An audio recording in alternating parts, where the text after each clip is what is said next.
ഒന്ന് നേരിട്ട് ഇങ്ങോട്ട് പോരാൻ വേണ്ടി. അപ്പോൾ ഇടയ്ക്ക് ഇവിടുന്ന് കുറച്ച് സമയം ഹൈദരാബാദ് വന്ന് വെയിറ്റ് ചെയ്യണം എന്ന് പറഞ്ഞാണ് നമ്മൾ പിന്നെ രാവിലെ ടിക്കറ്റ് എടുത്ത് പിന്നെ വൈകുന്നേരം ആക്കിയത്. പക്ഷെ എന്തായാലും ഒരു വർത്തായി അല്ലേ? അതെ, സീരിയസ്ലി അത് വെറുത്തിട്ടായിരുന്നു കേട്ടോ. നമുക്ക് ഒരു നഷ്ടവും തോന്നാനില്ല. ആ എയർപോർട്ടിന്റെ ഭംഗിയുണ്ടോ, താഴെ ചെറിയ ചെറിയ ഫ്ലൈറ്റുകൾ നിർത്തിയിട്ടിരിക്കുന്നു, നമ്മളിങ്ങനെ പറന്നുയരുന്നു. മൊത്തത്തിൽ എന്നാ ഭംഗിയല്ലേ ഈ ഹൈദരാബാദ് സിറ്റി കാണാൻ.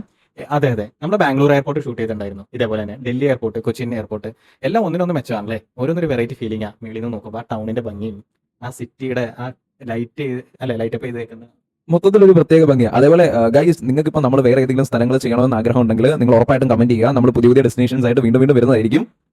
അതെ അതെ, തീർച്ചയായും നിങ്ങളുടെ കമന്റിന്റെ അടിസ്ഥാനത്തിലായിരിക്കും നമ്മുടെ അടുത്ത വീഡിയോയും കാര്യങ്ങളെല്ലാം വരിക. അപ്പൊ നിങ്ങളുടെ പ്രോത്സാഹനം ഞങ്ങൾക്ക് എന്നും പ്രചോദനമായിരിക്കും. അതും പറഞ്ഞുകൊണ്ട് നമ്മുടെ ഇന്നത്തെ വീഡിയോ ഒന്ന് നമുക്ക് എൻഡ് ചെയ്താലോ? എൻഡ് ചെയ്യാം. പക്ഷെ നമ്മൾ ഹൈദരാബാദിന്റെ ആ വ്യൂ ഒന്നും കൂടി കണ്ട് അല്ലേ? Okay okay. ഇവിടെ കഴിയുമ്പോഴത്തേക്ക് നല്ല ഭംഗിയായിട്ട് അത് കാണുന്നത്. ആ ടൗണൊക്കെ അങ്ങ് തിളങ്ങി നിൽക്കുന്നത് കണ്ടാ, സ്വർണ്ണത്തിൽ കുളിച്ച് നിൽക്കുന്ന പോലെ ഉണ്ടല്ലേ. അതെ, എന്ത് രസമല്ലേ. നല്ല ഭംഗിയുണ്ട് ആ വെട്ടം കാണുമ്പോൾ തന്നെ അല്ലേ. സ്വർണ്ണ ആ അവിടെയൊക്കെ കുറച്ച് സ്വർണ്ണമൊക്കെ വിതറിയിരിക്കുന്ന പോലെ തന്നെ. പക്ഷേ ഭൂരിഭാഗം ടൗണിൽ ഇതേപോലെയൊക്കെ തന്നെ ഫീലിംഗ് നമുക്ക് തോന്നുന്നത് അല്ലേ.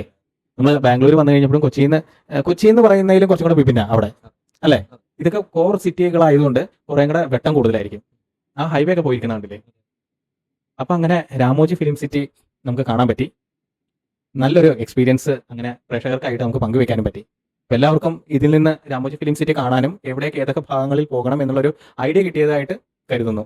എങ്ങനെയുണ്ട്, നിനക്ക് അങ്ങനെ ഫീൽ ചെയ്യുന്നുണ്ടോ? പിന്നെ നമ്മൾ എക്സാക്ട്ലി നമ്മൾ ചെയ്യാവുന്ന അത്ര നമ്മൾ പോകാവുന്ന രീതിയിൽ എല്ലായിടത്തോട്ടും പോയി നമ്മൾ കാര്യങ്ങളെല്ലാം നമ്മൾ ലൈവായിട്ട് തന്നെ നിങ്ങളെ കാണിച്ചിട്ടുണ്ട്. നമ്മൾ ഇതിനകത്ത് കട്ടിങ്ങോ കാര്യങ്ങളോ ഒന്നും ചെയ്തിട്ടില്ല. നമ്മൾ എന്താണ് എക്സ്പീരിയൻസ് ചെയ്ത സെയിം സാധനം തന്നെയാണ് നിങ്ങളിലേക്ക് എത്തിച്ചിരിക്കുന്നത്. അപ്പം വീഡിയോ ഇഷ്ടമായെങ്കിൽ ലൈക്ക് ചെയ്യുക, കമന്റ് ചെയ്യുക, സബ്സ്ക്രൈബ് ചെയ്യുക. അപ്പം അടുത്ത വീഡിയോയായി വരും വരെ ഗുഡ് ബൈ.